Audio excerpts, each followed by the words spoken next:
+1 class. आज हमने lesson शुरू करा हुआ है मौलिक अधिकार। आज इस लेसन के 2-3 क्वेश्चन है जो मैं छोटे छोटे क्वेश्चन है मैं रिपीट कर रही हूँ, ध्यान से देखें बेटा। जैसे ये क्वेश्चन आपको आ सकता है बेटा, भारतीय संविधान में शामिल मौलिक अधिकारों के नाम लिखें। तो मैंने इन सारे मौलिक अधिकारों का डिटेल में आपको वर्णन कर बता दिया है, सारी उसकी बता दी है आपको डिटेल्ड स्टडी। तो पहला मौलिक अधिकार है समानता का अधिकार, राइट टू इक्वेलिटी। सेकंड है स्वतंत्रता का अधिकार, राइट टू फ्रीडम। थर्ड है शोषण के विरुद्ध अधिकार, राइट अगेंस्ट एक्सप्लॉयटेशन। चौथा है धार्मिक स्वतंत्रता का अधिकार, राइट टू रिलीजियस फ्रीडम। पांचवा है सांस्कृतिक और शिक्षा का अधिकार, कल्चरल एंड एजुकेशनल राइट। और छठा है संवैधानिक उपायों का अधिकार, राइट टू कॉन्स्टिट्यूशनल रेमेडीज।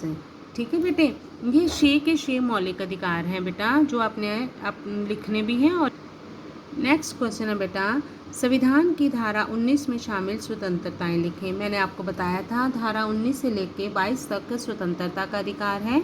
तो धारा 19 में शामिल स्वतंत्रताएं हैं, पहली है भाषण और विचारों की अभिव्यक्ति की स्वतंत्रता, मतलब अपना भाषण देने और विचारों को प्रकट करने की आज़ादी दी गई है हम। सेकंड है हथियारों के बिना शांतिपूर्वक इकट्ठे होने की आज़ादी दी गई है। थर्ड है संघ और यूनियन बनाने की स्वतंत्रता, भी हम कोई भी संघ या यूनियन बना सकते हैं अपनी मर्जी से। चौथा है भारत के किसी भी भाग में घूमने फिरने की स्वतंत्रता। पांचवा है भारत के किसी भी भाग में रहने और बसने की स्वतंत्रता, कि हम कहीं पे भी रह सकते हैं, वहाँ पर हम बस सकते हैं। और छठा है कोई भी रोजगार, व्यवसाय या कारोबार करने की स्वतंत्रता, हमारी मर्जी है, हम कोई भी काम जो है वो कर सकते हैं। तो ये 6 की 6 स्वतंत्रताएं बेटा कौन से आर्टिकल में है? आर्टिकल 19 में। आर्टिकल 19 में शामिल 6 स्वतंत्रताएं, वेरी इंपॉर्टेंट क्वेश्चन है, बार बार आ जाता है बेटा, इसलिए मैंने ये क्वेश्चन अलग से आपको बताया है, नहीं तो स्वतंत्रता के अधिकार में भी हमने ये किया है।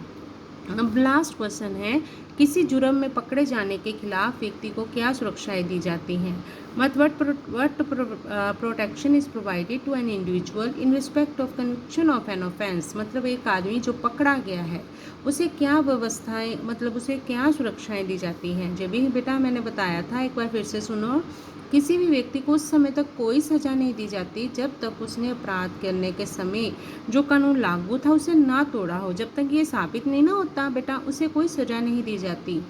सेकंड है, उसे उससे अधिक सज़ा नहीं दी जाती जो अपराध के समय जो कानून था, मतलब जो कानून प्रचलित था उसके अकॉर्डिंग उसे सज़ा मिलेगी। मान लो उस पर केस चल रहा है, उसे 2 साल बाद उसका जो है फैसला हुआ है केस का, तो 2 साल बाद जो अपराध उसने किया था उसके लिए नई सज़ा बन चुकी है, कोई नया कानून आ चुका है, लेकिन उसको बेटा वही सज़ा मिलेगी जो 2 साल पहले थी जब उसने अपराध किया था। तीसरी, किसी भी व्यक्ति को एक अपराध के लिए एक से अधिक बार सज़ा नहीं दी जा सकती। अब जैसे 2 साल लग गए उसको केस की सुनवाई होते हुए, तो 2 साल का, मान लो उसको 3 साल की सज़ा मिले तो वो 2 साल कट जाएंगे जो उसने ऑलरेडी जेल में रहकर भुगत ली है सज़ा। ठीक है, फिर 1 साल ही भुगतेगा, मतलब एक से अधिक बार नहीं दी जाएगी। ये नहीं कि दोबारा से शुरू करेंगे और फिर उसे सज़ा देंगे, ऐसा नहीं होगा बेटा। लास्ट है, किसी भी व्यक्ति को अपने खिलाफ गवाही देने के लिए मजबूर नहीं किया जा सकता। ज़बरदस्ती उसे ये नहीं कहा जा सकता कि तूने ये अपराध किया है, तू मान। जब वो कह रहा है कि मैंने ऐसा नहीं किया, तो उसे हम मजबूर नहीं कर सकते। तो ये मतलब कोई अपराधी जब पकड़ा जाता है ना बेटा, उसे क्या क्या सुरक्षाएं दी जाती हैं, ये वो क्वेश्चन है। तो बेटा आज आपका ये चैप्टर ख़त्म है।